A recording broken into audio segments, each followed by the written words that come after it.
Beautiful and historic downtown Gloucester. We are at the edge of the Harriet Webster Pier, right before Maritime Gloucester, enjoying the 38th Gloucester Schooner Festival. I am your host for Cape Ann today, Kory Curcuru, alongside, as always, Heather Atwood. Hi, Kory. How you doing, Heather? I'm great. It's such a gorgeous day here. We lucked out again, huh? Yeah, was it 2 years ago?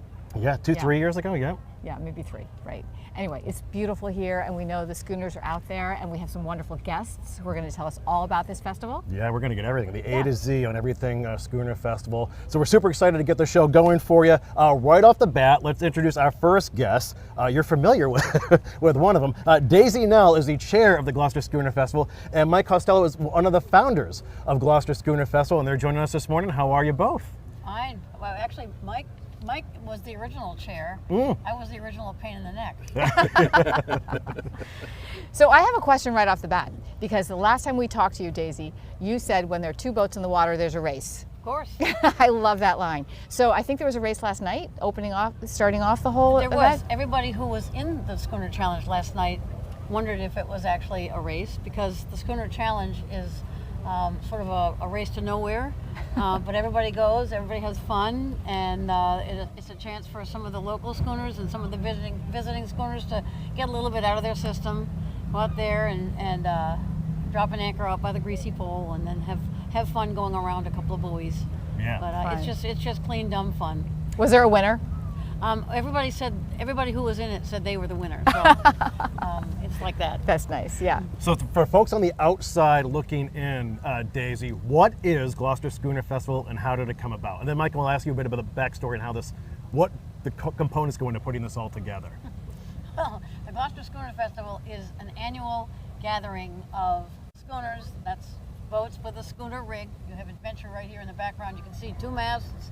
Most of the schooners here are 2-masted schooners. They did make them with more masts, but just to be concise, a schooner has 2 masts, and the fishing schooner is the icon of Gloucester. You see it all over on pieces of paper and on the top of City Hall and everywhere you can think of, because fishing under sail was usually done by a schooner rig. A lot of them were built in my hometown of Essex. And so the Schooner Festival is a way to commemorate the fishing schooners of old.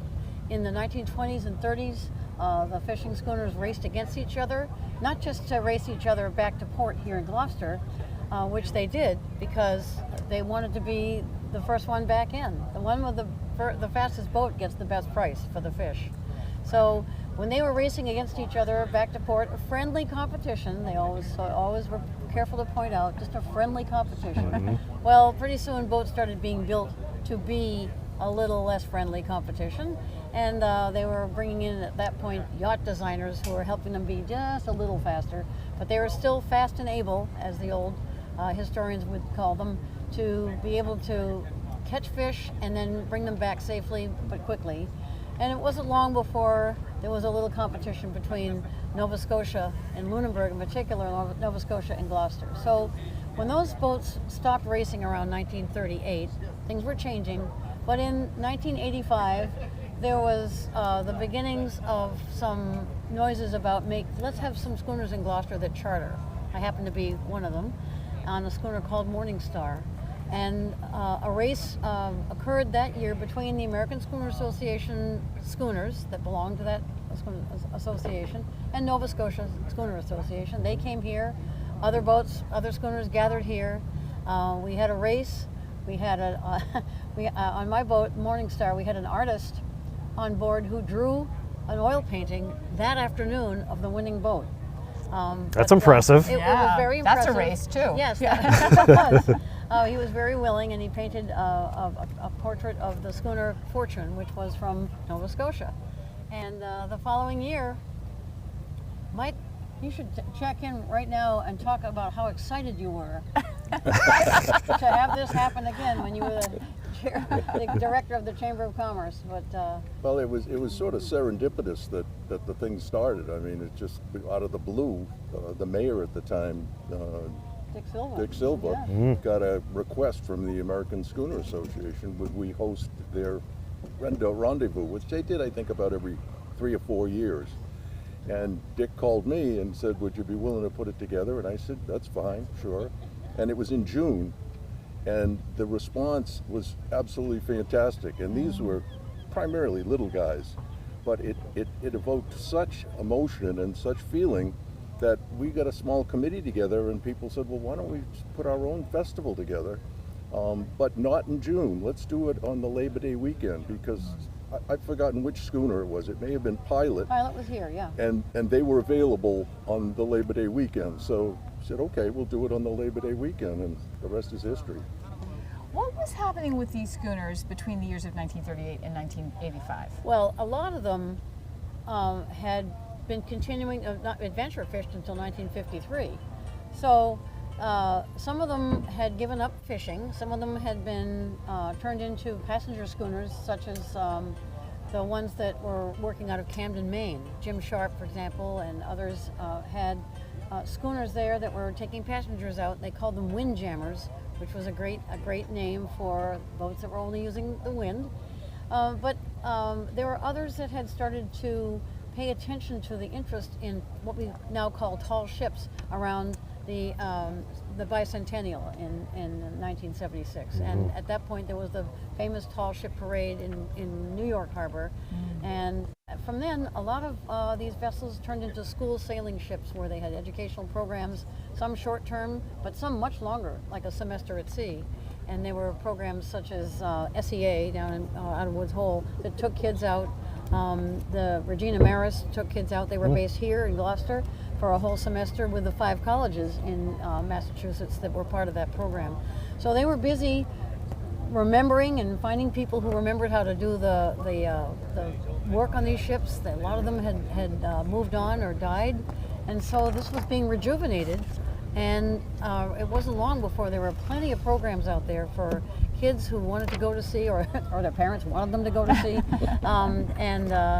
and keep track of these old vessels. Some of them now are in 100 years. 100 years old or more. Adventure is almost 100 years old. The schooner Roseway, who's here this weekend, built in 1925.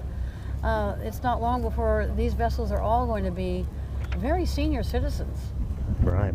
So Mike, 38 years now, the festival's been running. How has it evolved over the better part of 4 decades?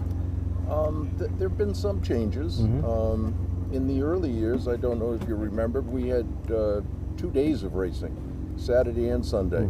And the big boats were on Sunday, but on Saturday we had all those other various classes that I can't even tell you. What were they? Well, as soon as the Friendship Sloop Society heard we were having a schooner festival, they said, you can't have a schooner festival without Friendship Sloops. And Mike, bless his heart, thought, that sounds like a really good idea. What could possibly be the difference between a sloop and a schooner? So my question exactly. Well, it has to do I'm with... not answering that question. It has to do with masts. The sloop only has 1 mast. Okay. And but you know, they are the traditional, beautiful boats, and they had their own society at that point. So you didn't just invite one; the whole fleet came. And the catboat people said, "Well, you can't have Friendship Sloops here without catboats." And Mike was a goner. He said, "Okay, I guess you have to come if they're coming." And then the next thing you know, the PHRF boat said, "We need to come." So that turned into a 2-day affair. And Sunday was reserved, though, for the schooners. Oh, there she is. There goes. Yeah. That's a schooner adventure getting ready to launch. Yeah, that's there she blows. Yeah. So that's really how it evolved into a bigger event. And we really tried over that first period of time to make sure that the festival could be brought from the waterfront up to Main Street, because we wanted people who were not on the waterfront or knew about this kind of a vessel to start connecting with their own history here in Gloucester. There's so much cultural history, and fishermen families who were lost at sea, who have family members who fished on these vessels, to have a chance to be part of the celebration. So we brought more and more of it into the mainstream, and we really were working hard in raising the funds to do this, to make sure that there was something for the whole community and not something that was just for people on the water. And what I used to say was guys standing around talking about their boats. It was important that people understood that this was a community event. And now you can see with what goes on here today with Maritime Heritage Day and the Lighted Boat Parade and all the things that we do, It's a far cry from the first year when we had a so-called parade. It went, boats went past the Coast Guard station and waved. That was it. Yeah, and we do want to point out to the importance of Maritime Gloucester's involvement with this event. And the Schooner Festival Committee, you raise all the funds for this event, and it's not like and the vessels aren't getting paid. No, we don't pay them to come, Right. but we give them a good time. They have a chance to game with each other, and it's a nice community of friendship that's renewed every year. Sometimes new people come, people who we can't wait to embrace, or new owners for an older schooner. And it's a really wonderful thing for people to share at the boat level, at the community level. People tell me all year how this is their favorite weekend. Oh. They can't wait for Labor Day, which usually with the summer people don't want Labor Day to come. You're right. Because it means summer, the curtain is drawing, and it's time to move on to pumpkin spice coffee. Yeah. From my perspective at the chamber, it was perfect because we were at that point really trying to come up with ideas on how to extend the season. And so to have something on the Labor Day weekend, which when I first got to Gloucester, it was like there's no business on Labor Day weekend. Restaurants didn't open all that often. Inns were not full. It was mainly getting the kids back to school, and people had other things to do. Now it's probably the biggest weekend of the entire year. It's evolved into one of the major events. Yeah, it's beautiful how it couches the summertime season between St. Peter's Fiesta and the Gloucester Schooner Festival. It's absolutely gorgeous. Okay, so for those, once again... Can we hear some highlights of ships? Of course. Yeah, okay. So just tell us, you don't have to go through the whole list, but what are some of the schooners that people should be looking for and saying, oh, Daisy and Mike mentioned that one, that's a beauty? Well, we have the oldest in the Roseway, the schooner Roseway. The newest is built in 2014. That's a replica of the Essex-built schooner Columbia, and so that it spans that, and not to mention the fact that is coming all the way from Panama City, Florida, to be part of this celebration. And they are what we say drop dead gorgeous. But so is the oldest schooners in the fleet, Adventure, Roseway, the schooner Malabar 2. Which is here in the harbor now. They came one day early, and it's terrific. They're going to be 100. They are 100 today. Really? Yeah, that's an Alden cheers. schooner. Happy birthday. And if you ever want to rent a good movie on a winter night, rent Message in a Bottle. It stars the schooner Malabar 2, an Alden schooner. And then there's the American Eagle, which is a transformed Gloucester fishing vessel. It was a trawler and got converted into a schooner from Maine. And I think they have been here almost every year. Yeah, they have a new owner The now. longest record. The owner is a Gloucester guy who grew up here. His family owns what used to be Montgomery's boatyard. And Tyler King now is the owner after years and years of John Foss. In fact, John Foss will be on board American Eagle this year because this is such a great weekend for him and his guests. So that was originally the Andrew and Rosalie. You can see a mural on the side of the bank. A great vessel, a great perennial winner. Yes. And When and If is coming. That's the schooner that was built for General George Patton. When and If I come home from the war. And, Amazing. There are plenty of people who come to the Boulevard every year and ask us, or tell us, they knew this person, they knew that person. My grandfather was on board the Tebow, and you're not pronouncing it right. It's not Tebow, it's Tybo. That's the most often made comment about how to pronounce the Tebow and where's the bathroom. But in answer to your question, the vessels that really stand out, not to diminish Daisy's boat, which is a teeny little thing. Oh, wow. Not to diminish. The big schooners are the 44 vessels feet. that people really look for. Oh yeah. They're 4 or 5 or 6 really The Columbia. Yeah. 90 to Roseway. 125 feet vessels. Those are the ones that dominate the Oh, the landscape. Frissa is a brigantine. She's here, coming up from Fairhaven, Northeast Maritime Consortium. They're coming today. Beautiful, square rigged on the main, on the foremast, and gaff rigged on the main. If you're taking notes, she's white. She's all white and white sails.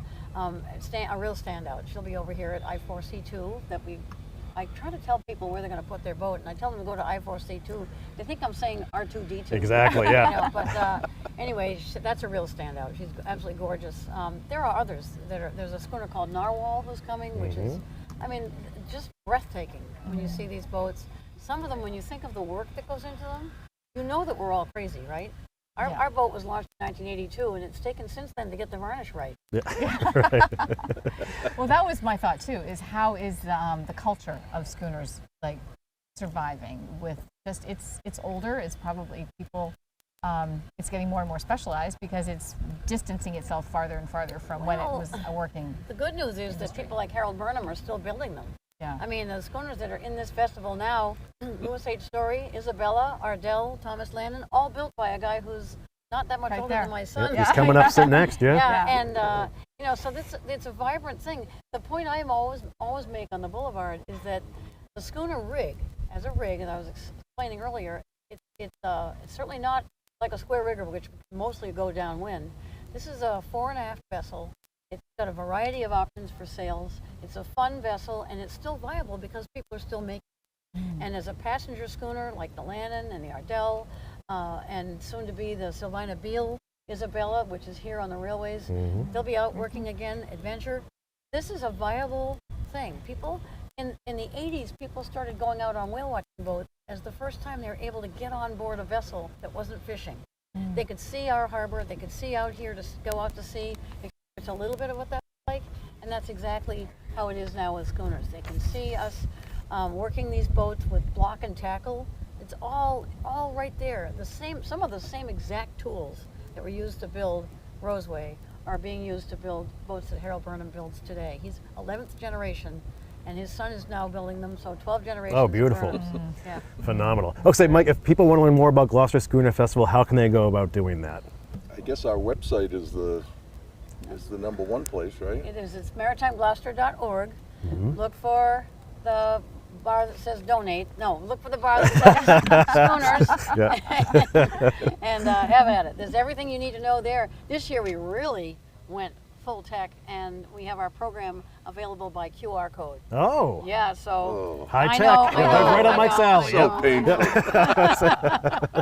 Well, Daisy and Mike Costello, we appreciate your time and your efforts in helping organize the Gloucester Schooner Festival. It's been great chatting with you, and we're looking forward to having a great weekend. So, it would be great. Yeah. Thank you very Yeah, much. look for the live broadcast from the Schooner Parade from Good Morning Gloucester. beautiful. Yeah, so don't forget to smile. There you go. Okay, thanks again. a lot. Daisy, so I'm sure we'll have you on for our next show, too. Yeah, You've been on every show Whatever this we year talk with us. about, we Thank want you you very there. Okay, thank you very much. Thank All you. right. Okay, guys, thanks. Daisy Nell and Mike Costello joining us here as we are live from the Ed of Harriet Webster Pier, enjoying the 38th Gloucester Schooner Festival. Heather and I are about to chat with, Harold Burnham. yeah, Yeah. We've been waiting to talk to him for a long time. I know we have. Yeah, we have. So he'll get settled in the seat here. Yeah, we have, it's a who's who of guests today too. So we're really glad you're joining us here today. It is absolutely gorgeous here in Gloucester. It's a beautiful day for sailing and a beautiful weekend as well. So we hope you come on down and enjoy the festival all weekend long. We'll have more on Maritime Heritage Day, which is tomorrow, but this festival lasts right through the weekend. So if you're out and about, make your way to up 128 and come see us. So, hey, Harold, I've been wanting to talk to you for a long time now. Hi, Harold. I'm Heather. This is Kory. Yeah, great to see you. All right, Harold Burnham is a master shipwright situated over in Essex, Massachusetts. And as we just heard, he's built 12 generations now. 12 generations. Your son now is the Stan was 12th, working on, right? You lost count. When it comes to the generational thing, the shipbuilding is not, and the maritime traditions here are not inherited.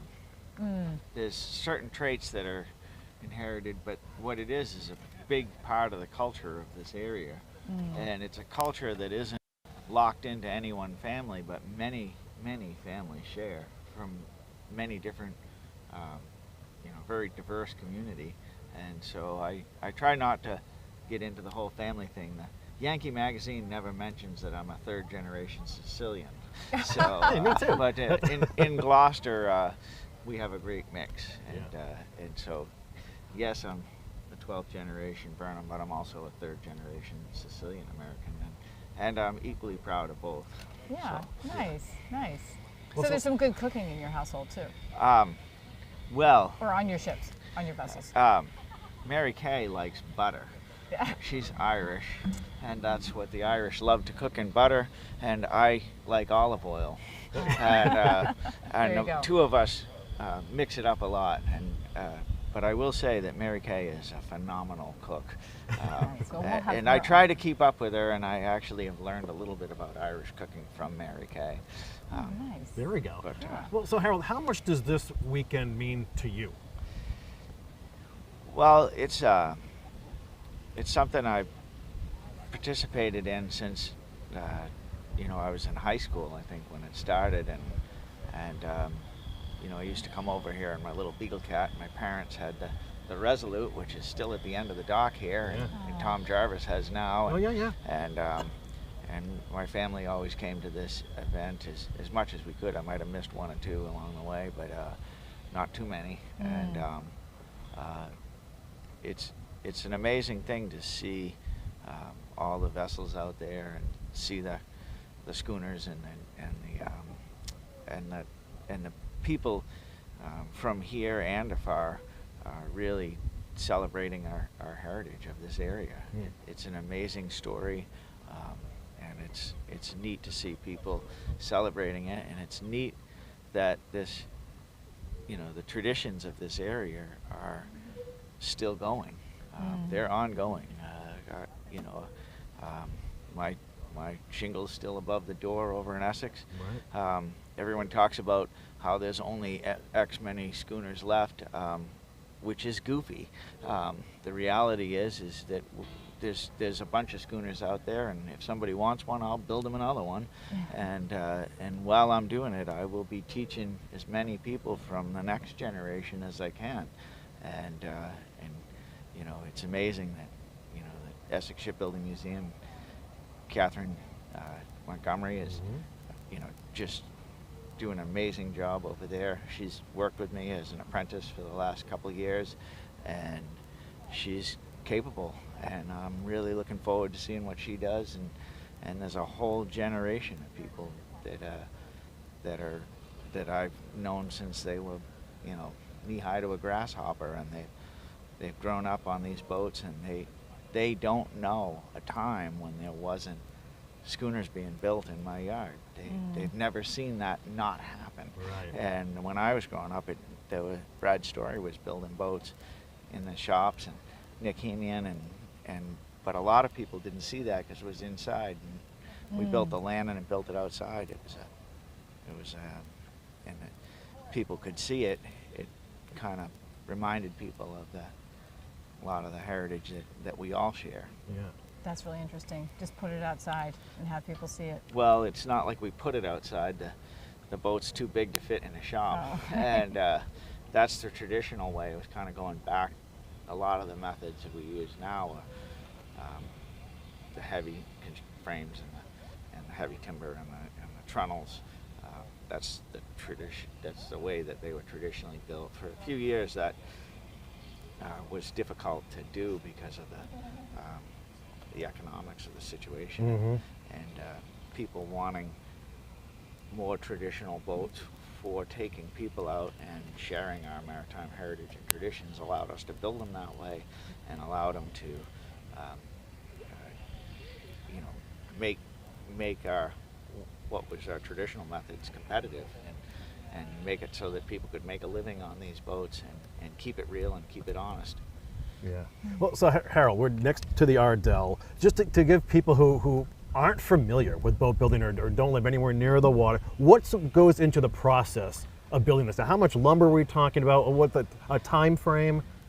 When somebody asks me about building a boat and they ask the cost, I say it's about a year of my life and the rest of yours.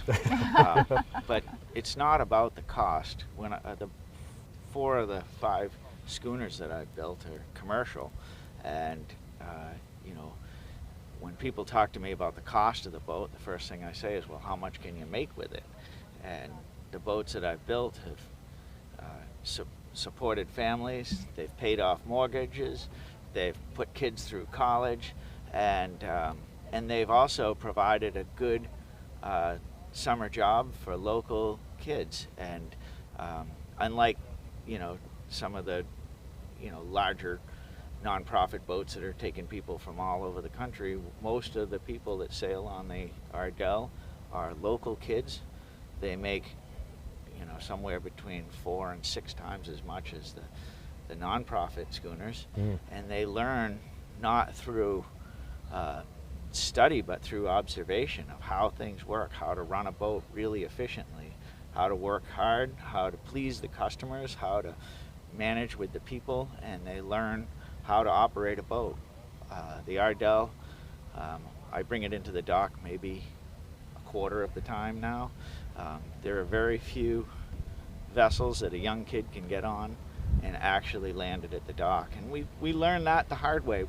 We had kids get their license on the boat and still be nervous about sailing it, and the way that we overcome that is when we used to land the boat, we'd say, do you want to bring it in? You can learn a lot. Now we say, you are bringing it in, and you will learn a lot. And we've gotten good at saving it, but what we found is that these younger people being forced to handle a 40-ton vessel with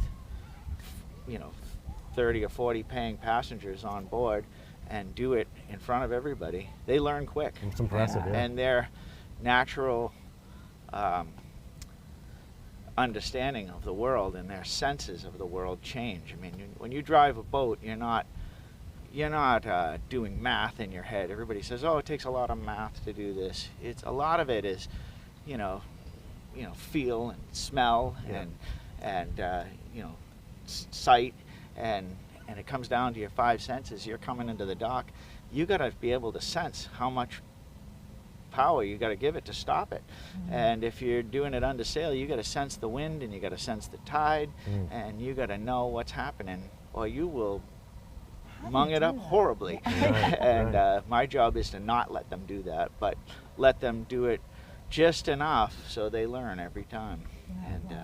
So we really encourage them to do that. Yeah. So Harold, why do you love what you do so much? Because you can tell how passionate you are about this. So what is it? Well,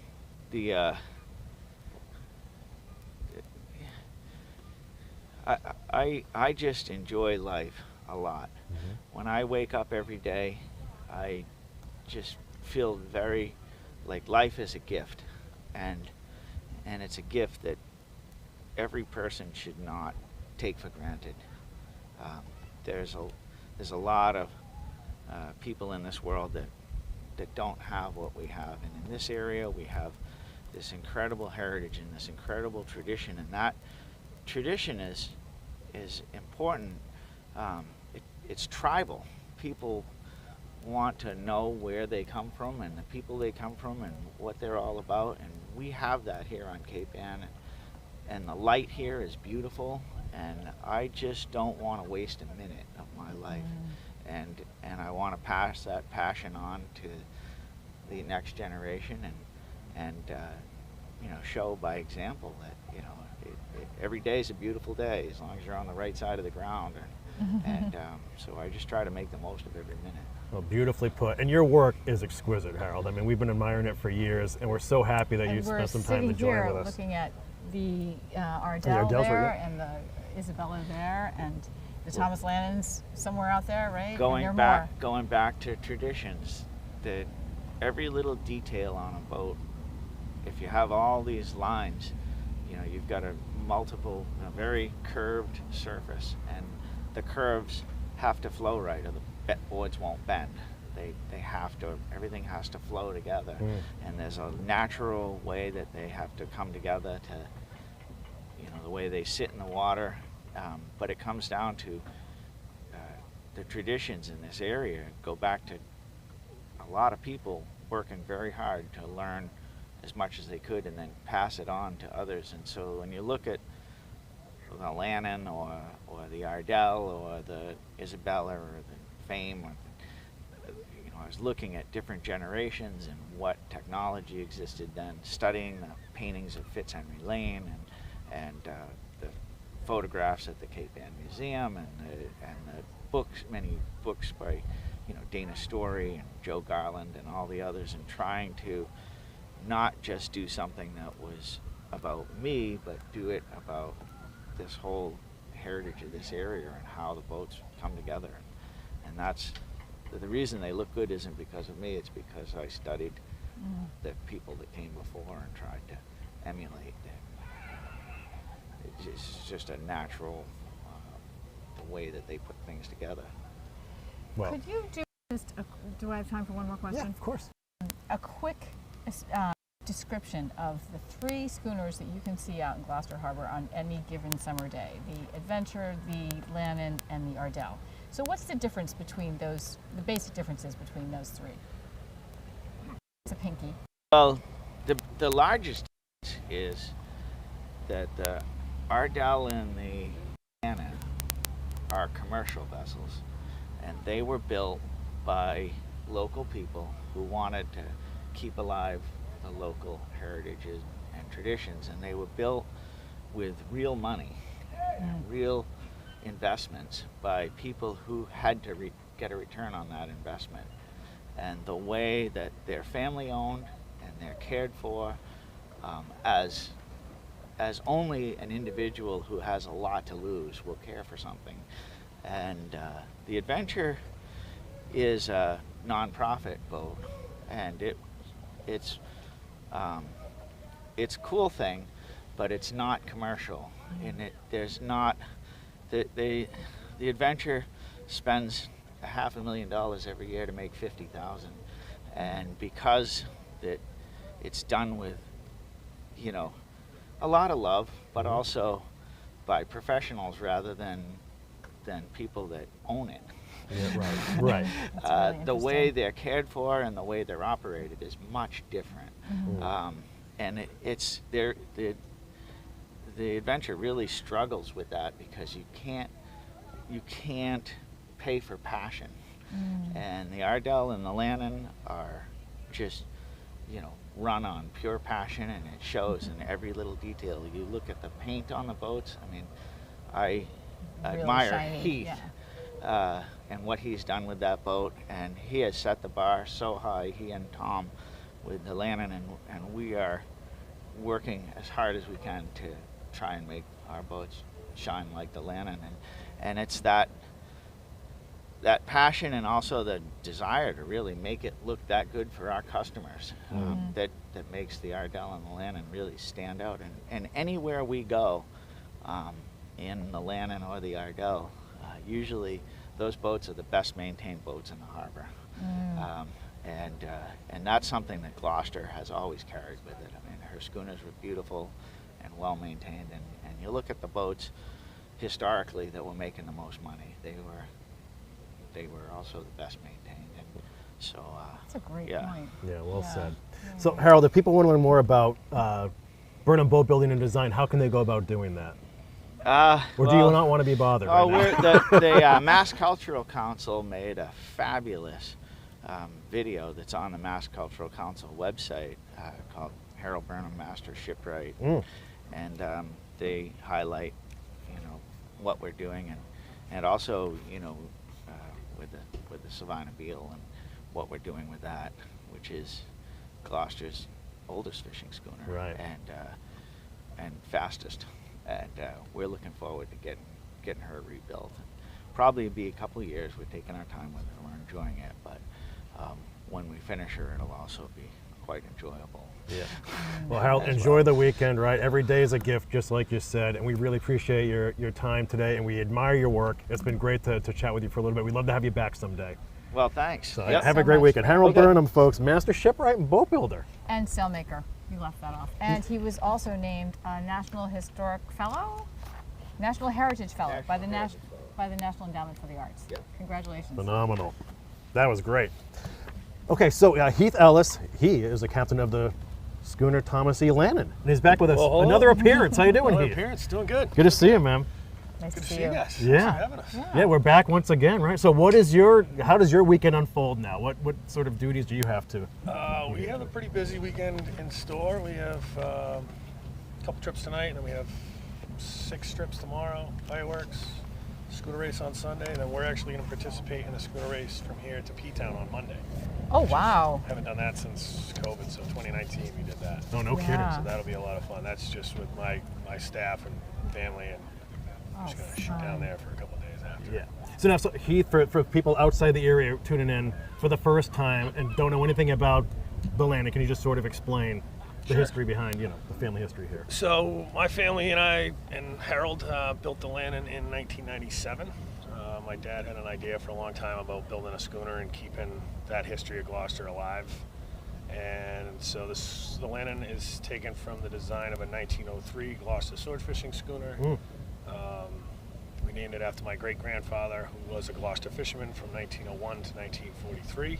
Oh, wow. And so it's a passenger fisherman style schooner is what Harold likes to call them. It's a beautiful boat, impeccable, great to sail, a lot of fun, fast, and yeah, we're looking forward to a nice breezy race, I hope. Yeah, I love it. Did you hear all those wonderful things that Harold was saying about the landing, and particularly the paint job? We like to set the standard on how it's maintained. And, He said he's definitely aspires with the Ardell, so your paint job. So what's the secret there? The secret there is follow the instructions of the paint can.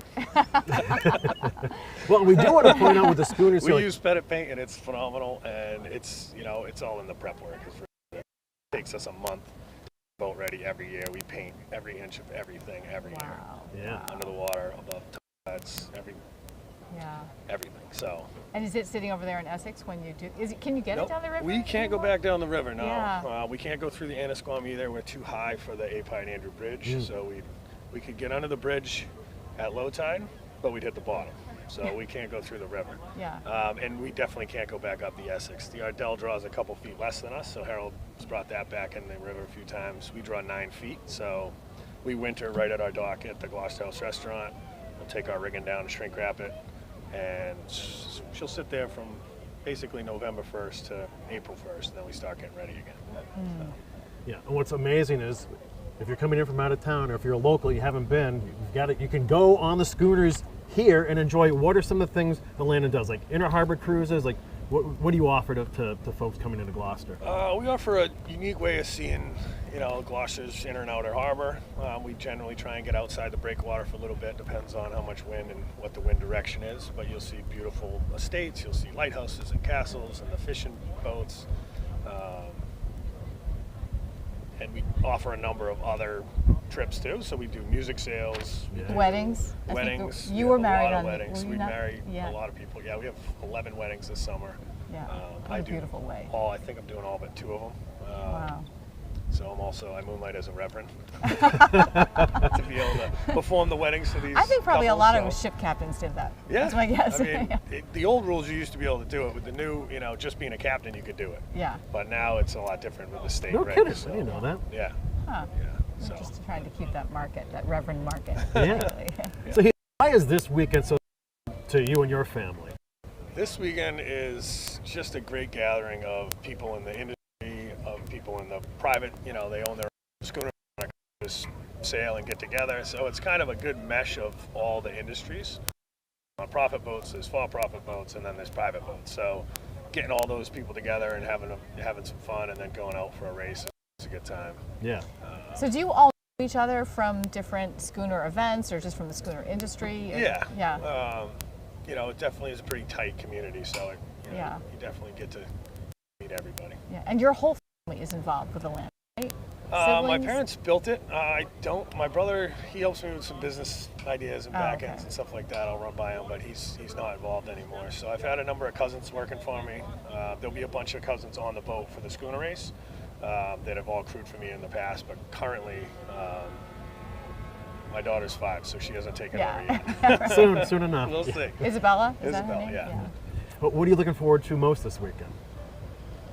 Just sailing with all the boats. It's a lot of fun. Just sailing around with the Ardell all summer long is a lot of fun. We get to jockey and love tag to back and see you forth guys with each going other. back and forth. So it's nice to be able to do that with more boats. The Tyrone is here. We have a lot of fun sailing with them. They're similar size to us. Just having more sails out in the harbor and tacking around with them. The parade of sail is this chaotic swirl of just sailboats everywhere. Yeah, and it's really a cool. lot of fun, and sometimes a little scary, but a lot of fun. It looks scary from the shore. It looks a little scary. Yeah. But the weather should be beautiful. I mean, there's a breeze, right? This summer has been beautiful summer for sailing. Yeah. You know, sailors love a drought, is what we keep saying. It's not good for the grass and the fire hazards and stuff like that. But it's a beautiful weekend. Last year it rained on the day of the race, so this year it's looking maybe late tomorrow night. It might rain a little bit. Yeah, we're ready. Yeah. That's great. What do you tell folks who haven't been down here before for a schooner festival? What, got any words for them? I would say come down and check out Maritime Gloucester, and Maritime Heritage Day tomorrow is a huge event. There'll be a lot going on this pier, and then also at our I4C3 or I4C2 right next door is dock tours, and if you want to go for a sail, there's a lot of options to do that. We're running, the Ardell's running, the Tyrone is running, the Alert is running, so there's a lot of ways to get on one of the schooners as well, and that's really the best way to keep them all coming, is if people go out on them, and then they can make some money while they're here, and then they'll keep coming back. Yeah, and they would do that through your website? Yep, Book a trip? it's schooner.org. Real easy, couple clicks, and you can come sail. Great, great. Any plugs for the Instagram account or anything? You want to? Yeah, follow us on Schoonerland on Instagram. We're on Facebook. We don't do Twitter or any of that stuff yet. But yeah. And the Seagull. We also have a seagull, Paulie Five Toes. He has his own Instagram account as well, Paulie Five Toes. He's featured in a book, The Seagull and the Sea Captain, this year, which has been a big success. We did a couple book readings. The kids love that book, so it's been a lot of fun. He's kind of old right now, right? 9 years at least. So. That's amazing. Yeah, and he's still with you. He's still around, Still scavenging. Yeah. Loves his oyster crackers. So. As long as I keep feeding him, he'll keep coming. Yeah, that's funny, man. great. Hey, Heath, thanks for your time, bud. Have a great weekend. We appreciate you being here with us, and it's good catching up. And you got to get out on the landing, folks. It's an awesome beautiful. time out there. Yeah. Well, thank you. You Guys. did a great job. Thank Thanks you for so much. everything. Enjoy the weekend. Yeah, Take care. Take care, man. Happy sailing. Yeah, Heath Ellis, the captain of the schooner Thomas E. Lannon. I've been on that a bunch of times. It is a fabulous time out there. Inner Harbor. I've never been on the Lannon, but really? I've seen it's it. great. I've seen it like just skimming across the water in Gloucester Harbor so many times. It's so beautiful. But I'm going to go. You are? I am. Have you done the Ardell before, or the Adventure? I've done the Adventure many times. Yeah. So, so I have to branch out to my schooner awareness. All right, next up. Hello. How are you? Good, how are you doing? I'm Kory, nice to meet you. Kelly. It's great to meet you. Kelly, thank you for being here. Of course. We met inside. Yeah. Oh, you did? Yeah. So, Kelly Opress, thanks for being with us. You were part of Maritime Gloucester and Yes. and Maritime Heritage Day, which is a great event beginning tomorrow. That's correct, yeah. Okay. Yeah. All day Saturday, right? All day Saturday, so it runs 10 to 4 on Saturday. Yep. And Heritage Day is really the bulk of our shoreside programming. So we love people getting out on the boats. Lots of the schooners have day sails available, and there's the race. But this is it's a very family-friendly event. There's lots of stuff happening on land. It's happening over 3 sites across Gloucester. So should I do a little overview? Please do, yes. Yeah, so the bulk of the programming is here on our campus, but then we also have the schooner docks over next to the Gloucester House in the building center over there. Yeah. There's docks that we put in especially, and you can get down on the docks, see there's going to be 5 or 6 schooners down there. Some of them are allowing you on the boats. You'll be at eye level. You get to see these beautiful vessels. Plus there'll be a few vendors over there. Here we have a lot of community organizations. We're going to have the 1812 Marine Corps from the U.S. Constitution. They're going to be basically right where we are now, doing marching and firing drills with their rifles.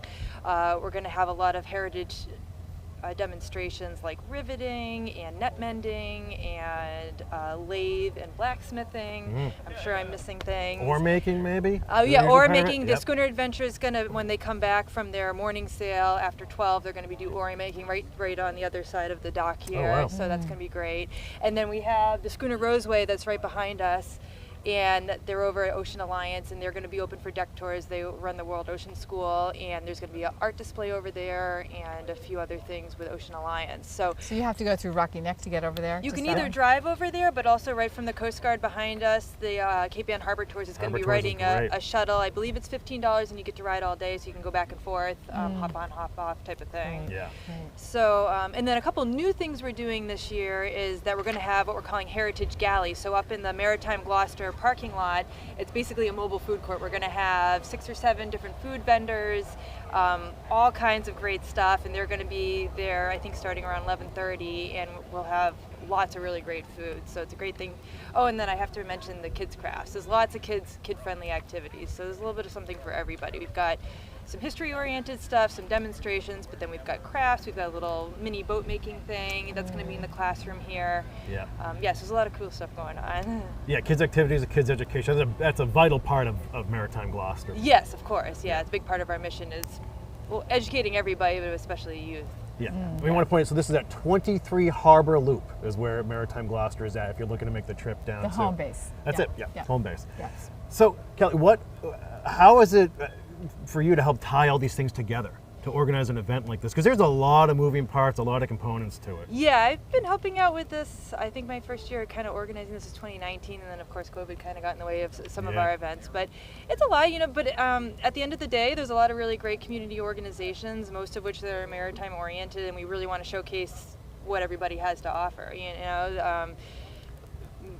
For the most part, everyone's really friendly. Everybody wants to support everyone else, so it's really neat to have the platform to be able to kind of show off what all these different little niche organizations do, and get kids involved in it, because a lot of people don't have an opportunity to come down here and do some of this stuff until they're brought in by a bigger event like this. Yeah.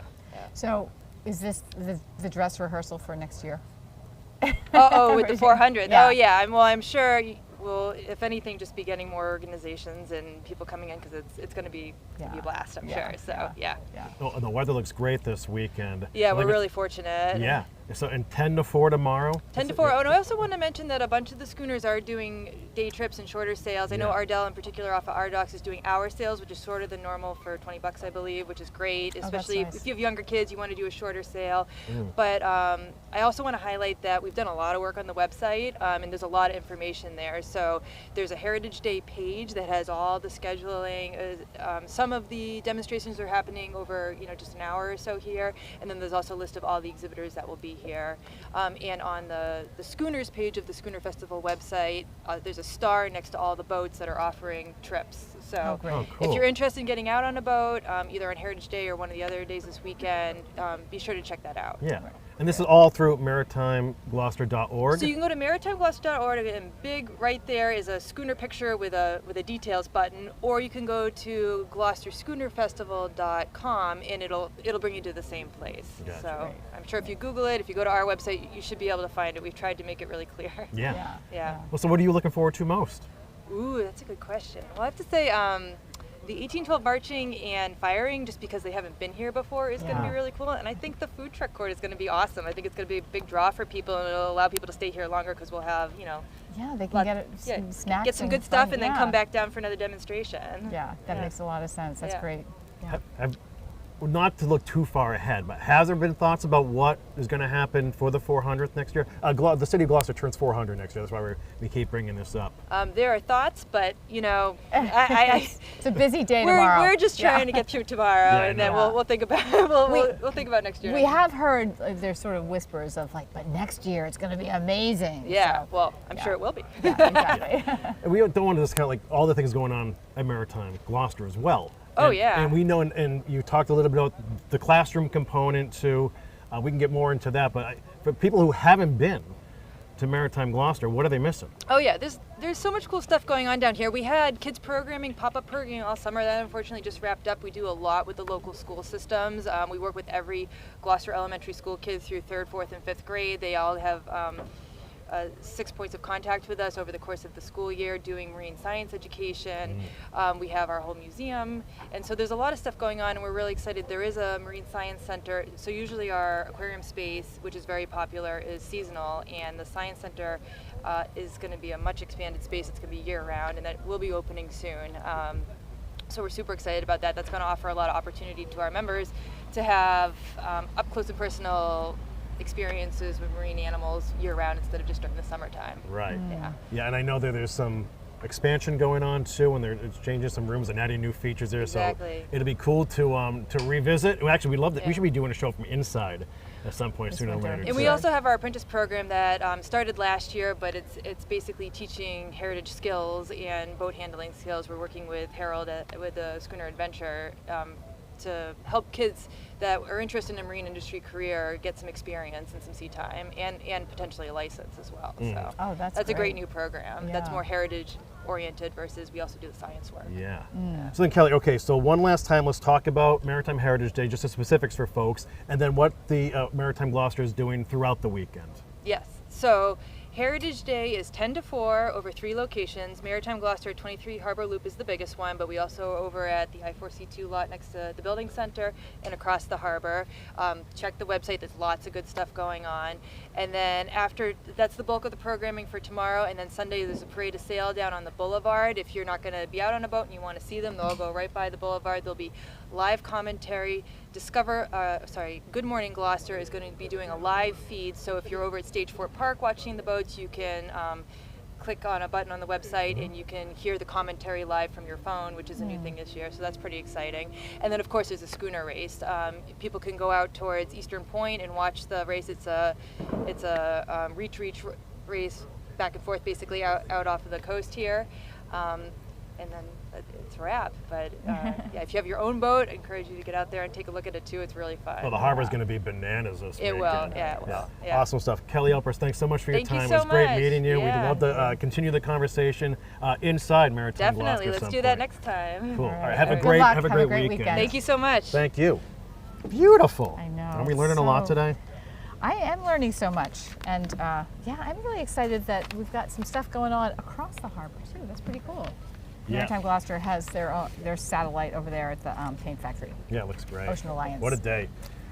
Folks, we're now joined by Maritime Gloucester historian Justin Dimitri. He makes a return visit to Cape Ann. How you doing, bud? Not bad. How are you guys doing? Great. Thanks for Very having good. me. Very good. So what is your weekend like? A little busy. Yeah? Yeah. It's a fun busy though. I mean, you can't beat the surroundings. Am I right? I Yeah. mean, this is Yeah. spectacular. There's a lot worse places to work. Yeah. But it's great. You meet people from all over the world, all with a kind of a common interest in not just sailing vessels, but our fishing heritage. And yeah, so it brings a lot of stories out. You meet people you've seen over the years, but you always meet some new people. And of course, we have a lot of people that come to Gloucester this time of year that aren't familiar with the event, and it's a pleasant surprise for them. And then they make plans to come up the next year. So it's a real fun, it's a real fun weekend. So yeah, but it's all hands on deck, as you can imagine. Right, absolutely.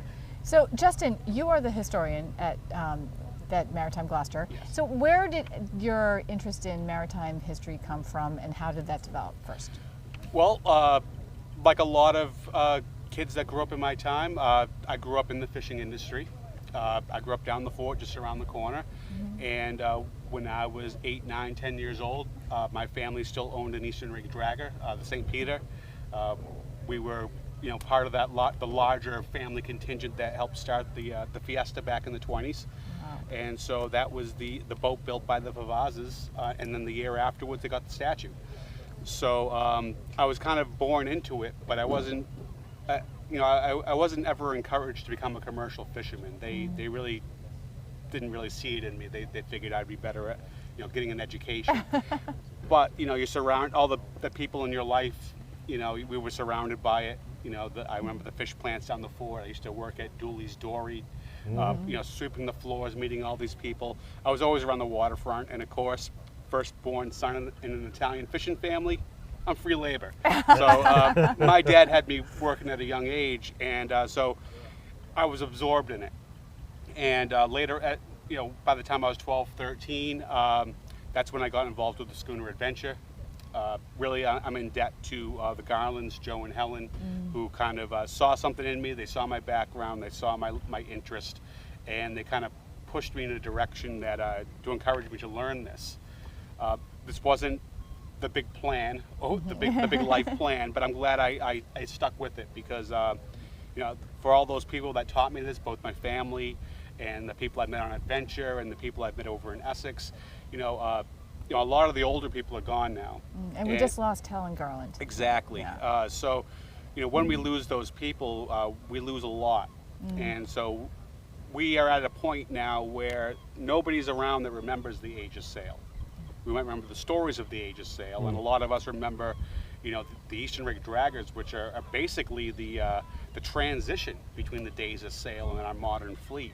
So with every passing generation, we get further away from what really put Gloucester originally on the map. So it becomes more and more important for us to understand the story and interpret it for visitors and our citizens. Yeah. Well, can we do a little bit of that history? Please, yeah. So Sure. to give us a little bit of a rundown on how the schooner evolved. You just sort of opened up the story of how they started to sort of devolve, but let's cover that. Yeah, how were they fishing way back Yeah. then on these boats? Oh, good question. Well, for many of us who grew up around here and went to the Gloucester school system, and of course our great old friend Joe Gownley used to love to tell the story of, oh, see how she schoons, and there's a lot of great lore about how the schooner was developed here in Gloucester.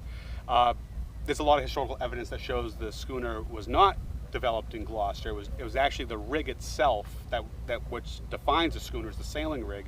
That was probably developed in Holland. But by the early 1700s, it arrived on our shores, and there's no question that this town has done more with the concept of a schooner than any place else on earth. So we might not have invented it, but we certainly made it our own.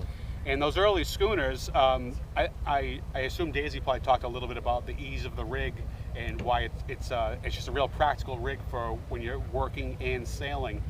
You can handle a pretty big boat with a pretty small crew. And back in the earliest days, the days of salt fish, you're going out to the distant banks for months at a time.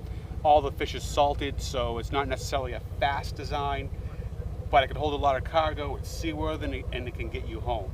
That's how it all began. And as the time goes on, tastes change, species that are targeted change, or more species are included. And then different fishing grounds. So that is part of the reason why things start changing. When we start fishing on George's Bank in the early 1840s, when halibut goes from a trash fish to a prized fish, these are all things that drive the evolution of the schooner's design. When we switch from an entire fleet that preserves its fish in salt to half the fleet preserving in ice, well, that's going to make a big difference as well, because the boats that were designed for salt preservation weren't built for speed. And if you have a bunch of fish on ice, well, you're going to have a faster boat. Yeah. So by the late 1840s and into the early 1850s, we start seeing a change in design for some of the fleet. And they go by various names: sharpshooters, clippers, market fishermen. These are boats that are built to fish on George's Bank. And this is where speed becomes the essence of the design. And just, George's Bank is how far off the coast here? Starts about 80 to 100 miles off our coast, Okay. And it ranges down to about a little south of Cape Cod and up to the Nova Scotian waters. So it's a couple of days trip out there. Depending on if the wind's in your direction, Yeah. yes. Yeah, right. So it's a much closer bank than the famous Grand Banks. It was loaded with fish, but the problem is, I'm sure a lot of our local fishermen can tell you, it's a pretty dangerous place. Crazy tide rips, strong currents, and a very shallow ground. But it was loaded with fish. So once they learned a way to fish on the grounds, this is where where Gloucester becomes the first halibut port in America. And actually, right across from us, where the Coast Guard station is today, that was one of the early halibut wharfs in America. So you're going to need to bring in this fish faster because it's on ice. So you tend to have these designs that are sharper in the bow, and they have longer and straighter runs of keel, and they're shallower than previous designs, and they're carrying a lot of sail. So they're definitely fast. They look great, but in certain times of year, especially the winter, they were prone to capsizing, or in the really big, horrible storms that are well documented, they would crash into each other. An anchor would snap, an anchor cable would snap, and next thing you know, a 70-foot schooner is smashing into the rest of the fleet. So this is why we come from a town that, I haven't actually done the actual numbers, but I've been told for a long time that during the Civil War, Gloucester lost more of its young men fishing than fighting. And that really puts it in perspective. Now, on the other side of things, you have the famous dory tradition. So you didn't use dories on George's Bank in the age of sail. They fished over the rail. But up on the Grand Banks and on the Nova Scotian banks, where the salt fish was still part of the equation, you're going out in two-man rowboats, the other iconic vessel in Gloucester history. And in that situation, you weren't so much losing all men down in a storm, but you could easily lose fishermen 2 by 2. So a bit Blackburn. more. Yes, right? He's the most famous example. So what happens? So these schooners are leaving, but they're leaving with multiple dory boats, which would be maybe like an 18-foot rowboat, essentially, right? Yeah, and depending on how you measure them, but on the bottom, 13 to 15 foot on the bottom. And these thereabouts. schooners are anchoring off on the bank somewhere, and then these dories are sort of like pilot boating off of them to fish. Yeah, at this point, think of the schooner as a mothership, and they're getting this concept from watching the European fishermen, the Portuguese, the Basque, the French fishermen from Breton. They were out there doing this very same thing in similar designed boats. So when you go back to the old records, you actually see in the 1850s and 60s, they're calling this the so-called French style of fishing by using the two-man dories, and instead of hand lines, you're using long ground trawls of hooks. So they're maximizing their catch, but they're also increasing their risk out at sea as well. Because they're away from the mothership, as you describe it. Yeah. So they would nest these dories. I like to think of them as the old styrofoam coffee cups of the fishing industry because back then they were cheap, disposable, and you stacked them up. But they're heavy. They're heavy, yeah, about 400 pounds thereabouts, and they were used and abused. You're lucky to get a year out of the thing. And because back then they mass-produced them in places like Amesbury at the Lowell's Boat Shop, here in Gloucester as well, and certainly up in the Canadian ports like Shelburne. Oftentimes it was more cost-effective to buy a new dory than to put any work or money into restoring an old dory. Just like it is now, right? I think our friend Gina would argue with that. They cost a couple $1,000s. I'm just thinking about our disposable, basically, culture. But oh, sure, yeah. The ratio has changed over the years. But this was a town that took death in stride. It was all for the price of fishing. But in time, like anything, after the Civil War, the price of life, I think this country gets a real eye-opener after seeing all that death in the Civil War. And by the 1870s and 1880s, they've pretty much had enough of losing half their young men out at sea any given winter. So that's where you start seeing improvements in the design. And this is where you start seeing the marriage of seaworthiness and speed, because you couldn't lose the speed or we're not going to be a viable fishing port.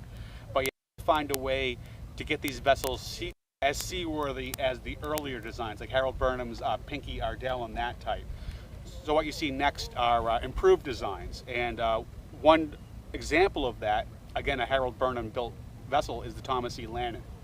She represents a design called the Fredonia style schooner, which became state-of-the-art by the late 1880s, early 1890s. Much deeper. If you ever see the Lannon hauled out in the wintertime, she has a nice deep keel. She has a beautiful streamlined body. And so that's what something like Gordon Thomas, who really helped people of my age kind of get into the schooners with his book Fast and Able. Well, that's the cliche, fast and able. When you get that, you got the formula down. Wow. So Justin, as the resident historian here at Maritime Gloucester, what can folks expect to come and visit you? Well, you have different options. For those who want a more casual visit, we have the Gorton's Gallery upstairs where we have ship models and artifacts, some footage running. Of course, we have this wonderful Harriet Webster Pier, and when the boats are in, you can check out Ardell, which is a Pinky. Although she's only 11 years old, her design goes back to the 1840s. We have Adventure on the pier, built in 1926, the last American dory trawler. We have various visitors that come by, and of course we have America's oldest operational marine railway, which is something to behold, and it's currently being used by Harold Burnham to restore Isabella. So you can do all of that just by paying the ticket, on top of our wonderful little aquarium, which really a big hit with the kids especially, but fun for young and old. And for those who are a little more passionate about the fishing story, whether it's the modern story or what we did in the past, I recommend taking one of my guided tours. I tend to offer 2 a day. You can book them online. and I leave no stone unturned for those who are passionate about it. I'll Now, are answer you every walking question. along the shore? Is that what you're doing? We do two versions. We do an inside tour where we do the Gorton's Gallery. So we have a nice display up there of half-hull models, which I can go into further depth about what we were just talking about. We have a couple of really nice models up there. We have some artifacts. We also have a mock pilot house of the old Vincienne, which is one of our most beloved former Eastern rig draggers. And the Eastern riggers are close to my heart from my own personal history. So when you're on a tour with me, the story doesn't end with the Age of Sail. We continue on and bring it up to close to modern times. Yeah. Great. That's fascinating stuff, Justin. It's always good chatting with you. We love yeah. learning more and more each time we do this, and we'd love to be inside Maritime Gloucester for a future show. Love to have you guys down anytime. Awesome. Have a you so great much. weekend. Oh, thank you. You Don't too. work too hard. Try to enjoy some of it. I'll do my best. Yeah. All right. Thanks, bud. All We'll right, see you thank soon. you. Sure. So Justin Dimitri, he is a historian here at Maritime Gloucester. You can learn more at maritimegloucester.org. Awesome stuff, huh? It is. Yeah. It's a fascinating history. Yep. Come around, Teach. Come around. Right. Special guest, Heather. A man in a uniform. Yeah. We need to legitimize the program here somehow. exactly. So yeah, TJ Shemataro, he is the harbor master for the city of Hi, Gloucester. TJ, nice How you to doing, see bud? you. Good, how are you? Good to see you. How's it going today? So you're gonna be pretty busy this Yeah, weekend. Busy weekend. Yeah. I can't believe you have time to sit in this chair, but we're grateful. This is like the lull in the Yeah, storm right yeah. now. Yeah. Right. No, it's great. It's a great weekend. So tell us how you manage the whole thing. You know, it's kind of a little controlled chaos. Yeah. Really, not it's not too bad. Really, Maritime Gloucester and the Schooner Festival Committee manage it. We just back them up. You know, of course they do tons of preparation in advance, and we try to accommodate and help them find, moorings or berthing, dockage and stuff like that. But So are you just on the radio all the time? This weekend? no, I try. It just depends. Yeah, Depends yeah. on what's going on. We're just really here to support. A lot of visitors coming to town. All our transients are full. Obviously, there's a lot of schooners here. So it's there's tomorrow. I think there's a dory race. There's a parade of lights. There's fireworks. Yeah. There's logistics with that, moorings and people having to move, and security zones and stuff like that. But we work obviously hand in hand with the Coast Guard station next door, and we'll have some other emergency response presence in the area. So it's a big team effort. Yeah. Yeah, and the weather looks spectacular. Looks so good. what sort of expectations do you have for how many vessels do you think are going to be bobbing in and around here this So week? it's an interesting weekend, right? Because you have this big event. This is obviously quite a large event with a bunch of mini events inside of it. Plus, it's Labor Day weekend. It's like the last, before Taste of school summer really here, starts yeah. or officially starts. Colleges are back next week. Drops off recreational boating probably 50%, and then the rest of it will dwindle out between now and Columbus Day. So you have all that plus a pretty large marine event. So we have all hands on deck. Everybody's here pretty much every day this weekend, and we'll roll with the punches. Yeah, right. But it's not. The committee does a great job. It's very well organized. It's not the first time. What number is this? This is the 38. 38th. So Yeah. they've had 37 other tries. Yeah. And it's never been an issue. I've been here 6 years. It's always a great time. It's good for the city. It's it's historical. It's in line with the 400th. And who coming we up. are. Yeah, and who Yeah. we are. So it's really nice. It's So, a great event. provocative question. If there's a crisis, what would it be? I mean, it could be a variety of things. I guess a collision. Yeah. So Would probably have be you the ever worst seen a thing. collision? It's come close with some people. I was talking to this new commanding officer, Jim Bridges, of the Coast Guard station next door, and I said, Sunday, there's not a now rule to be had out there. So he's like, no, I know. He was here before as the XO years ago, and but yeah, it's that's kind of the message is everyone just keep their head on a swivel and pay attention to what the guy next to you is doing. Yeah, So, but it's gonna be fine. Yeah. Not gonna have any incidents. So is the majority of your time spent hunkered down at headquarters, or are you actually out on the water? I float around. Yeah. I float around. I fill in. It's kind of overall. Chad Johnson, the deputy harbor master, we kind of split duties. We call him the assistant to the harbor master. Yep. So I'll be around. I'll be here. I'll probably be on the boat on Sunday. I'll kind of probably be in the office or around the facility tomorrow. Yeah. Tomorrow afternoon, and then as needed, I kind of fill in as needed, or have to make decisions as necessary. So. Yeah. Well, so the summer was crazy, right? Didn't rain in July. I mean, there was everyone and their mom got a boat through COVID. How was it for you dealing with all of that? To be honest with you, during COVID was worse. Really? Yeah, I remember that. It was. It was actually way worse because, you know, I was explaining this to someone the other day. If you have 100 boaters, right, during COVID, all 100 of them are out on their boat. Right now you have those 100 boaters, but 10 of them are at a Red Sox game, 5 of them have weddings, 2 of them are down the Cape, 4 of them are in, right now you have 50 boaters on the water. Not all 100 all the time, so it was kind of worse, actually, believe it or not. There was nothing else to really do. Right. And, you know, we had a lot of new boaters, credit card captains we call them. But, I just remember a lot of dancing, like boats lined up together, which is a no-no, right? Well, it was then, you know, with the 5-boat raft up thing and stuff like that. Yeah, Winger Chic Beach was like Daytona for months there. It was bananas.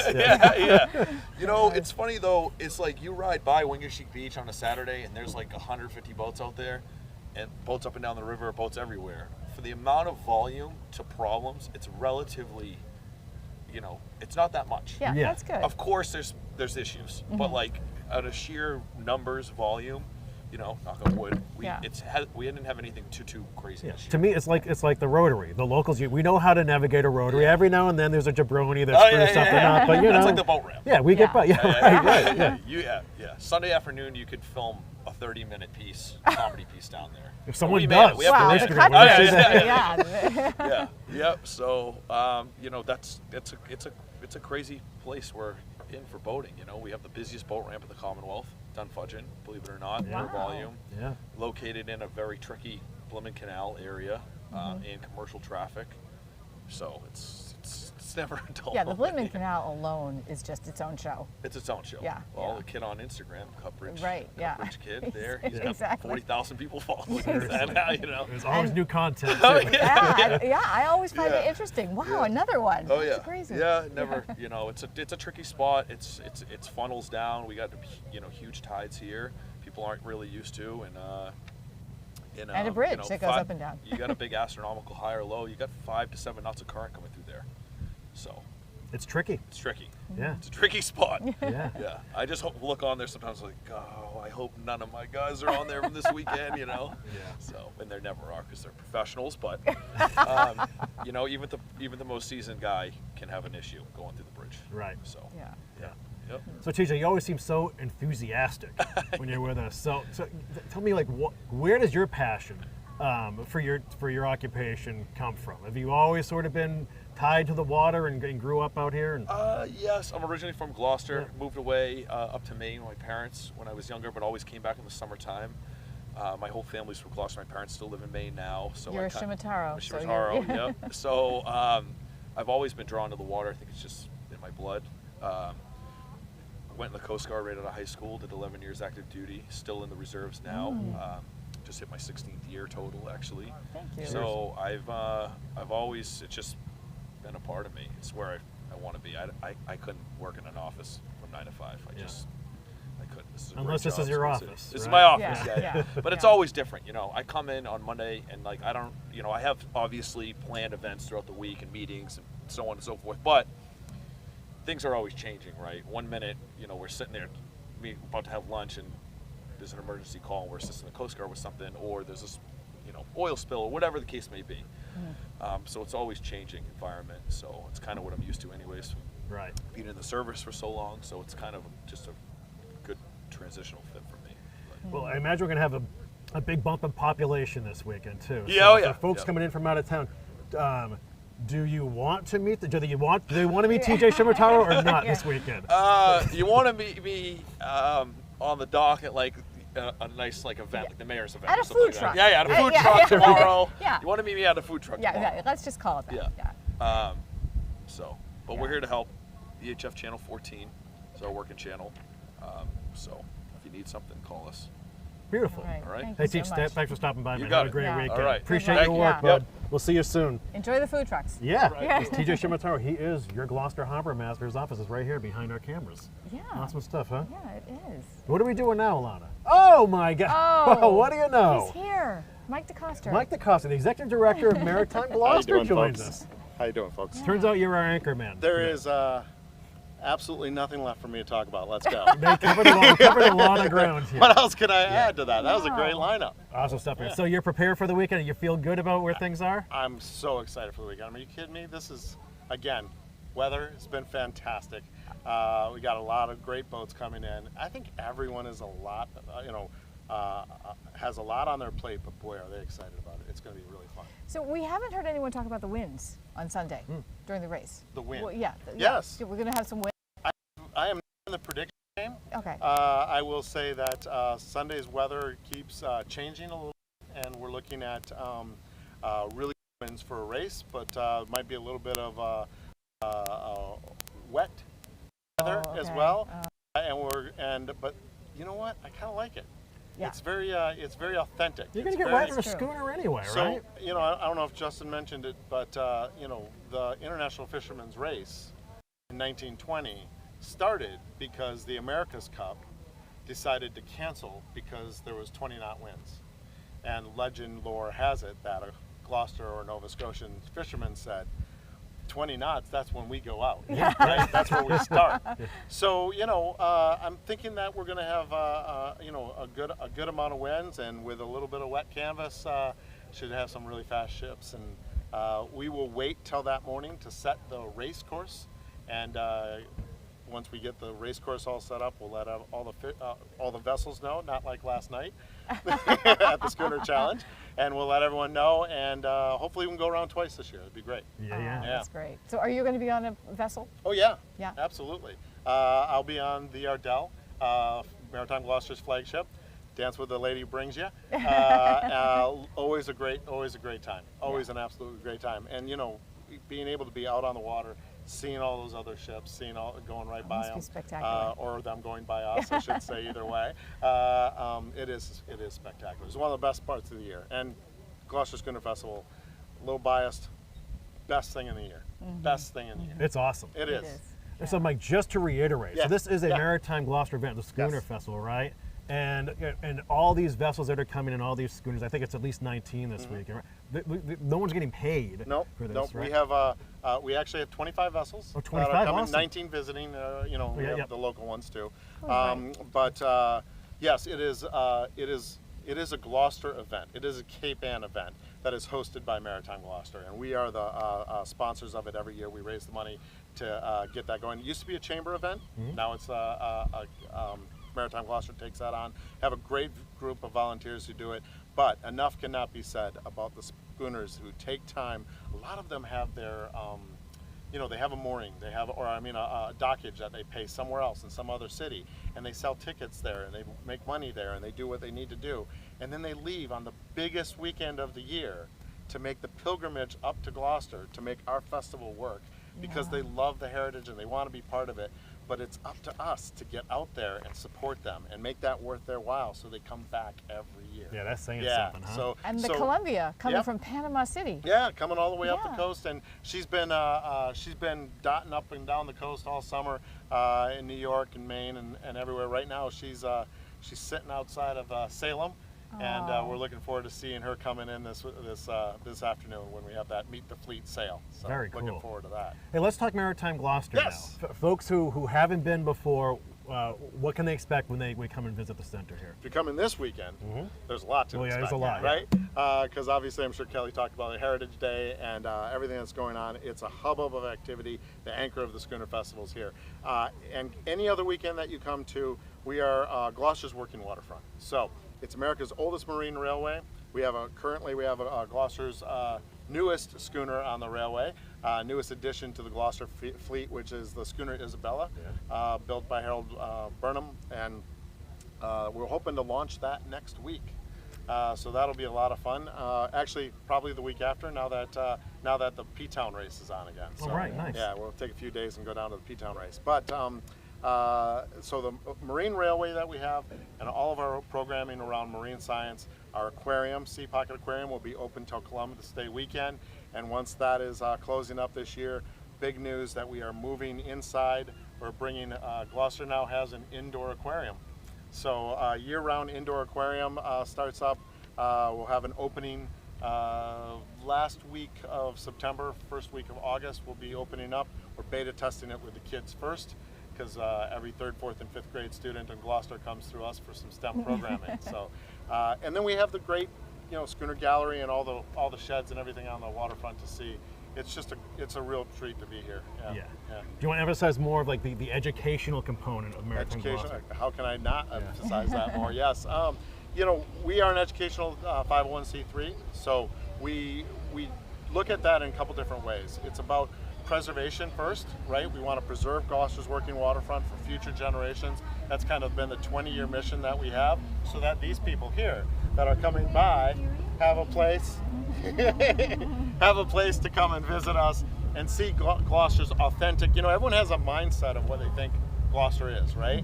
And if you come to Maritime Gloucester, you're going to see that. You get to walk out on this beautiful pier. You get to be right here out on the water. You get to see the historic sheds and buildings, the dockage. Every single one of them has a story, and we try to tell that. We try to interpret it. And then they can go to the Crow's Nest or Pratties. And then they can go to the Crow's Nest and Pratties and round out that full Gloucester experience. Absolutely. Yeah, after hours. Yeah. After hours there, yeah. So it's early in the morning, right, at Pratties? Yeah, sure. Absolutely. I don't. Let's go. Yeah. Yeah, let's do it. Yeah. All right. And then we also now we have with this beautiful place that we've decided to preserve and keep for future generations. So now we have to interpret it. So now we have to talk about it. And in 2004, the Gloucester Public Schools made a decision that they didn't have money for elementary school kids to have science, that they'd have to wait till middle school. And we said, nope, not going to happen, not when we're here. So since then, for the last 18, 19 years, every 3rd, 4th, and 5th grade student has come to Maritime Gloucester. And we provide them STEM education, and we do it through a variety of hands-on interactive experiences. For us, it's not about classroom. We do go into their classrooms too. We have about 10 different engagements with them. They come here twice. We go into the classroom. We give them some classroom time, but it's all hands-on. Whether they're working under a microscope or dissecting fish or doing a plankton tow or doing water quality testing or going out on the schooner Ardell and doing science at sea. I mean, who doesn't want to be cool a is 3rd, that? 4th, and 5th grade student, right? Yeah, exactly. That is so great. We've been doing that for 10 years. We're expanding it now again year-round with the new Science Center. We've dedicated the whole first floor of our building, and we can't wait to open it up. Yeah, that's so fantastic. exciting. That's awesome. And are there new features or components being set up at the museum now? Oh yeah, we have. We're going to have a series of events that are going to be happening this fall. We are starting a Fall in Love with Maritime Gloucester campaign. Aww. Yeah, can't avoid the puns. Yeah, Just can't you're avoid good the at that. puns. So we're going to be doing the Fall in Love with Maritime Gloucester campaign. We're going to announce that this coming week, and we have everything from a couple visiting tall ships that are coming to a new exhibit in the schooner gallery. We have the Science Center that's going to be opening up. We're going to be doing Docktoberfest. So we're having an Oktoberfest out here on the dock, which will be great.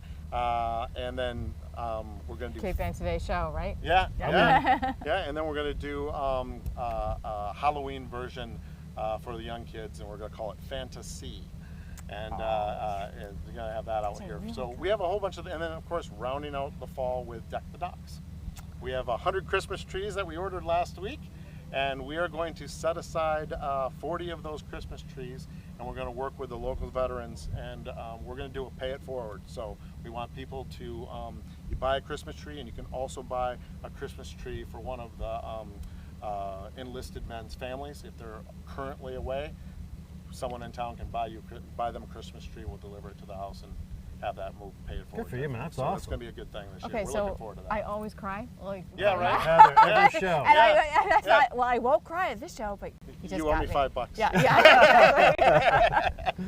So, Mike, do if you want to cry? Because I got a few. Oh, shit. Yeah, It is easy. You just did, really. Yeah, it's done. Yeah. So we're looking for that's a really good wrinkle this year, and we're looking forward to getting that list of families and working with the local Veterans Association. Yeah. How has 2022 been here for you? I mean, we saw tourists definitely starting to come back now, which was great. Yep. 2022 has been fantastic. I mean, we saw the kids come back, which was great. You know, we really had to do some fancy footwork for a year and a half, 2 years with COVID. being closed, it's not easy to just flip a switch and turn on an aquarium. We've been having same sort of staffing troubles that everyone else has. We run on volunteers. We need to, otherwise we can't afford to be here. So volunteerism is a wonderful part of what we do, but we need more.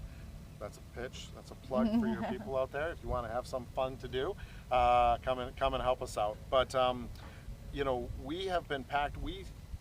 In May and June, we had 920 kids come through here for programs, programmatically, not visiting. Right? It was a couple thousand when you start talking about visiting. The young families are coming with their kids. Touch tanks are always popular for them, but our on-the-water programs, our summer program came back this year, which was great. We couldn't do it last year, and we had a group of kids that were out on the water and doing 3 days at sea and going to Thatcher's Island and did a circumnavigation and all sorts of fun stuff like this. So a lot of good things for them to do. Stuff, And of course, our new heritage programming that we're doing and developing more and more, we're really looking forward to how that's coming. We graduated our first captain this year with an apprentice program. So part of the Schooner Festival, we have a scholarship fund through the Schooner Festival, the Russ Smith Scholarship Fund. And what we do is we try to give it to people, kids that want to have a career, or just main focus is to get kids out on the water, right? And if someone's going to Mass Maritime, Maine Maritime, or some sort of maritime academy throughout, they can apply and we give them a scholarship. We make them write a letter. It's not a big ask, and it's a letter, and maybe some contact information. Email. Sometimes that doesn't happen on those letters. Anyway, and then this year, since we didn't have any letters, with this apprenticeship program that we have 9 kids that are learning the skill sets of being on the water. They're working on the Ardell, aboard the Ardell. They're taking apart diesel engines. They're doing all sorts of work with electronics, you name it. They're really learning how to get out on a boat, be safe, and when things don't go right, how to get back on that boat safely, right? And when we get the full program running, our hope is that kids that are between the ages of 16 and 18 who stay with the program, we will give them enough time to have sea time to get their captain's license. And once they get enough that they can take their test, and if they pass, we pay for the test. And that all goes through the Schooner Festival Scholarship Fund. It's nice. That's Very really cool. nice. Yeah. Did I get you again? Yes, you did. Yeah, I do need a tissue. So there's a little kid that visited the other day. Oh, yeah. No, you did get me, really. I So was Mike, right there with that. If people want to learn more about Maritime Gloucester, how to think about doing that, and what are the hours like as we head towards summer into fall? Absolutely. Maritime Gloucester is currently open from 10 to 4 every day of the week. Some nights we were open till Tuesdays and Thursdays we were open to 7. We had our Food Truck Tuesdays, which was a wild success. Every Tuesday night, food truck. But this year we are still setting our fall schedule. We actually have the kids that are coming, the amount of programming that we're doing, the little bit of lack of staffing and volunteers, we're going to have to curtail it a little bit. So check our website, maritimegloucester.org. You definitely want to check on there, and we keep that really up to date. You can learn more about our programs. You can definitely find out what the hours are, and we encourage you to come. It's still the best deal in town. It is. After Schooner Festival. Yeah. Hey, Mike, enjoy your weekend, man. We know how much Have a work great one. goes into this. We really appreciate your time and your hospitality having us here, and we'd love to be back. Absolutely, come on back. just love And actually, last pitch I have to say, Yeah. I'm going to enjoy my weekend, but I want to make sure that everyone in Gloucester gets out and enjoys their weekend. We work very hard all year long to put this on for you, so come and do it. All right? Well said. Right. Awesome. Yeah, Hey, well thanks for your said. time, bud. Thanks so We'll much. see you Thank soon. you so All right. much, Talk and to you soon. congratulations. Yeah, Thank you. inside Yeah. Maritime Gloucester next time we do one of these shows. Yeah, we're would be doing that. awesome There's as so well. many events that we could be here for, which he just listed, Yeah. right? Like Yeah. from Fall in Love to the Veterans Christmas trees. Are you going to be out and about this weekend? I am, yeah. I I am know going to you're be gonna be over there watching the schooners. Oh, you are really? Yeah, I am. Oh, nice. Actually, I'm making a little stop in Helen Garland's front yard. Are you really? Yeah. Oh, good for you. Yeah. I'm going to be here for Thinking of her. Maritime Heritage Day, too, most of tomorrow. I'm sure I'll be by the food trucks for half of it. Nice. But yeah, it's going to be great stuff. Okay, Yeah. awesome. What a show. Hey, that was a fun one, getting back Oh, out here again. Yeah, it was really nice to be here. Yeah. And have all these sailboats. As we're sitting here, we can be watching them. We have been watching them go by. What a day and what a weekend, folks. We hope you have a chance to come down to Gloucester to enjoy the 38th Gloucester Schooner Festival is happening all weekend long. The vessels are here already. You can come and enjoy them all along Gloucester's working waterfront. We want to thank our guests, Daisy Nell and Mike Costello, Justin Dimitri, Kelly Oprus, Heath Ellis, TJ Shimataro, Harold Burnham, and Mike DeCosta. We have to thank our crew as well, right? Our crew is great. On camera, we had Mike Dennis and Joan Boyevin. Our floor manager is Alana Horn. Our production manager, Tyler Horenzen. Technical director, Matt McMakin. Digital director, Matt Moore. Operations coordinator, Emily Games. And our executive director, Eric Archer. Heather, this was great being with you again. I know. It's wonderful, Kory. Don't know when the next show is going to be, but we'll keep you posted here at 1623 Studios. So for all of us here at 1623, thanks. Have a fun, safe, and happy holiday weekend. And we will see you soon on Cape Ann Today.